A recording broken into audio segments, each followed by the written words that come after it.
you considering adopting?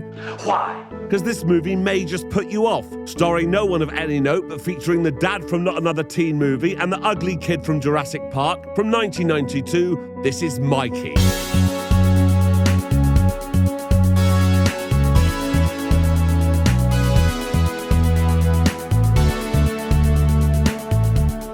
I'm Jay Harangue and I've wasted hours of my life watching terrible films. You should subscribe. Yes, and please consider joining my Patreon, where to thank new members, I've uploaded another exclusive video. Wow, that was fast. This time it's Obsessed from 2009, where Beyonce and Ali Larter fight over Idris Elba, yeah. Anyway, let's get on with this film. This is Mikey and he's the titular character. Hi. He's starting a fire in the attic when his mum walks in and puts it out.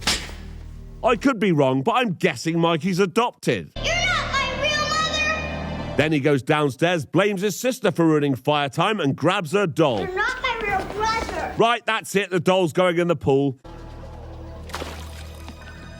Stop it! Stop it!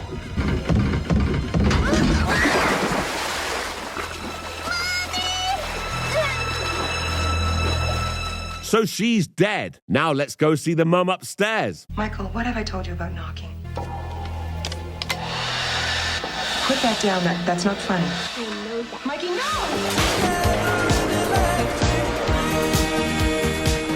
Dad's on his way home, so time to get the marbles out. Daddy's home! Hey, Jim. Hi there. Oh my God.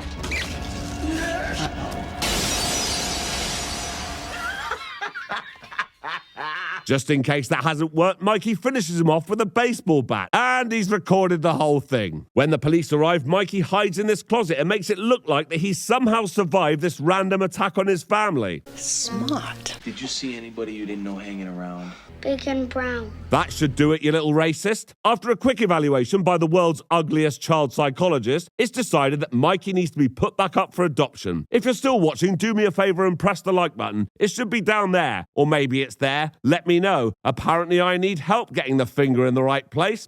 Okay. Anyway, here come the Trentons, the lucky couple about to adopt Mikey. Neil, the most 90s man ever, and his boring wife Rachel. There's my stuff. I was right. He's a ball player. When they get back to Mikey's new home, they're greeted by their neighbour, Mrs. Owens, and her funny-looking kid, Ben. Mrs. Owens also has a daughter. Her name's Jessie. Really? Yeah, more on that later. Then Rachel's friend, Miss Gilda, comes round. She's going to be Mikey's teacher. Sorry, is this appropriate? Adopting a traumatised kid and having the neighbours and the teacher around the house the minute he gets home? I doubt it, but anyway. When Mikey goes to bed, Neil tells Rachel what a great kid he thinks Mikey is. I think we really lucked out. Yeah. The next day, Neil takes Mikey out for some cultural appropriation. Chief, you're a natural at this. Mikey spends his first day at school drawing a picture for his new parents. It's very good. I love it. If only he knew it was of the sister he drowned in the pool. The next day, the Trentons take Mikey to the zoo, where he sees an old lady leave her bag behind and returns it to her. Such an angel. Thank you. We're very proud of him. Let's see what Mikey's drawing at school today. I love it. Based on this picture, Miss Gilda goes to see the principal and tells it that Mikey has unattached syndrome. I never heard of it. It's psychotic behavior. Look, I was a 9-year-old kid once myself. I used to do drawings like this. But Miss Gilda is still concerned, so she goes to the adoption agency to find out more about Mikey. Sadly... In a closed adoption, all records are sealed. Oh well, later, while talking to the principal, Mikey spots a skeleton. Is it real? Yeah, it's real. How old was he when he died? Probably not much older than you.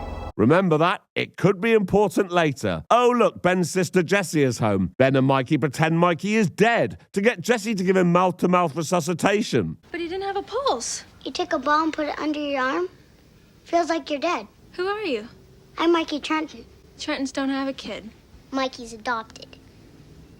Oh. So that's it now. Mikey is obsessed with Jessie. So much that night he climbs through a window and watches her sleep. That's some crazy stalker stuff right there. The next day at school, Mikey lets slip that he's from Oklahoma. And as there's only one elementary school in Oklahoma, Miss Gilda calls it and finds out that Mikey's last family was murdered. Meanwhile, Mikey has managed to get Jessie to take him out on a boat on the lake before going home and watching the video he made of him killing his previous dad. That night, Mikey sees Jessie getting changed in her room.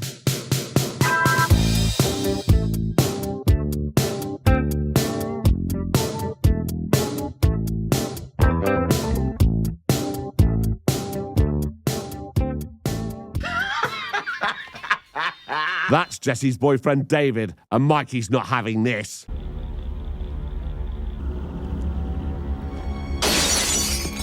What the hell? David goes outside, starts shouting, and accidentally kicks the cat, who runs into the bush where Mikey's hiding. What a cunt. Then he puts the dead cat under the wheel of David's truck.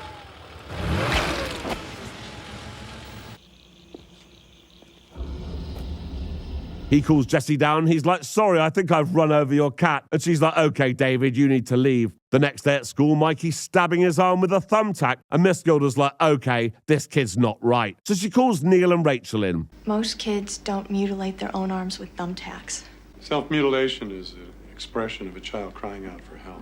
This is such crap. Is it? No. So Rachel and Miss Gilda fall out. The next day over at Ben's house, David comes over to apologise to Jessie about the cat, and she takes him back. Luckily for Mikey, Jessie leaves him alone in the hot tub with his boombox on the side. Is that what I'm supposed to call it? I ask because I've been previously reprimanded in the comments section for calling it a ghetto blaster. Wait, what? Anyway.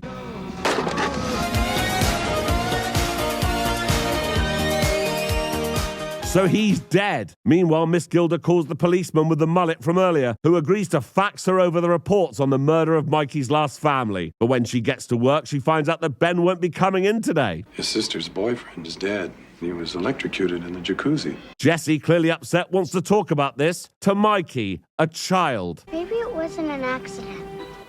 Maybe he was being punished. Now you can love just me. Jessie thinks that was a bit weird, so tells Mikey to piss off and goes round to see Rachel. I think that there's something very wrong with Mikey. I think that he killed David. Rachel's like, don't be ridiculous, he's 9 years old, and sends Jessie home. Back at school, Miss Gilda's fax has arrived from Officer Mullet. Electrocuted. Right, that's it now. She's put two and two together. At home, Rachel walks in on Mikey watching a video recording of Jessie finding David dead in the hot tub. Pretty funny, huh? Not really. Then Mikey walks up to her with a hammer. Mikey, give me the hammer. Stop. Hammer time. Too easy. Rachel tries to call Diehl, but Mikey's not finished with the hammer. Oh, yeah. I'm glad. Okay, that's the last one, I promise. No.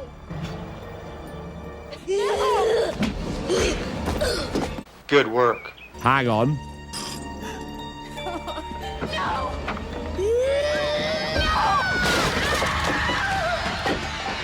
Miss Gilda and the principal arrive, but it looks like they're too late. And we know Mikey's definitely dead because they checked his pulse. You take a ball and put it under your arm? Feels like you're dead. To make sure Miss Gilda doesn't hurt herself, the principal takes her gun, then goes inside to call the police. But someone's cut the phone line.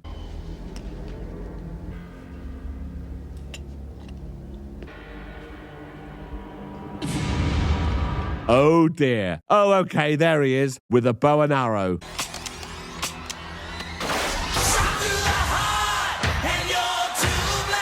Miss Gilda comes running in, but Mikey takes her out with a slingshot to the face. Then he goes round to see Jessie, tries to shoot her with an arrow, but she escapes. Oh, Dad's on his way home now. Better turn the gas on. Rachel.